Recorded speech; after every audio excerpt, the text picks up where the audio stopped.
বেড়া দিয়ে রান্নাঘর ঘিরে দিয়েছে জমির মালিক। এর জেরেই হরিয়ারপাড়ায় আইসিডিএস কেন্দ্র বন্ধ হয়ে গেল মিড ডে মিল পরিষেবা।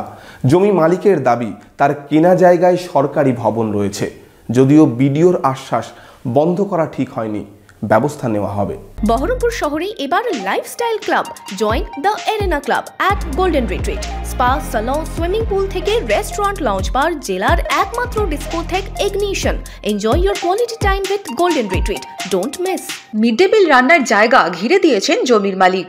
এর জেরেই হরিহরপাড়ায় পদ্মনাভপুর মিস্ত্রি পাড়ায় বন্ধ আইসিডিএস কেন্দ্রের রান্না।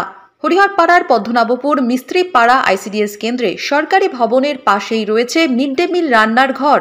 প্রতিদিন সেখানেই হয় মিড ডে মিল রান্না। তবে মঙ্গলবার সকালে রান্না শুরু হতেই তা বন্ধ করে দেন জমির মালিক বলে অভিযোগ। এর জেরে বন্ধ হয়ে যায় রান্না। বাঁশের বেড়া দিয়ে ঘিরে দেওয়া হয় রান্নাঘর। আমরা রান্না চাপিয়ে দিয়েছিলাম। বাড়ির বেটা ছেলে মাঠে ছিল, মাঠ থেকে এসে বাড়িতে সব ঝাপাঝাপি করতে লাগলো, দিয়ে বেড়া দিয়ে দিল, দিয়ে রান্না আমরা আগুনও ধরেছিলাম আখায়, কিন্তু রান্না করতে দেয়নি। আমি তো চাইছি আমি সেন্টার সুস্থভাবে করি, ভালোভাবে করি চাইছি। রান্না না হওয়ায় মিড ডে মিল ছাড়াই ফিরতে হয় ছাত্রছাত্রীদের। খাবার পেয়েছেন? না, খাবার পাইনি, রান্না করতে দেয়নি। সেজন্য। কেন রান্না করতে দেয়নি? ও তো ওরা মাটিটা কিনে নিয়েছে বলে স্কুলের রান্না করতে দিচ্ছে না। আমাদের জায়গায় রান্না করতে দেবো না বলে খিদে দিয়েছে। হ্যাঁ। আপনারা তো এসেছেন নাকি বাচ্চাদের নিয়ে? হ্যাঁ, বাচ্চাদের নিয়ে এসেছি, খাবার নেবো বলে এসেছি। তো যদিও জমির মালিকের দাবি, সরকারি ভবন থাকলেও ওই জায়গায় তিনি মালিকের কাছে কিনেছেন। এখন তার ওই জায়গা প্রয়োজন, তাই ঘিরেছেন। এই দেখেন কাগজ আছে, কাগজ দিয়ে সই করে 20 দিনের ভিতরে আমাকে সম্পত্তি নেওয়া হয়েছে চাপ দিয়ে।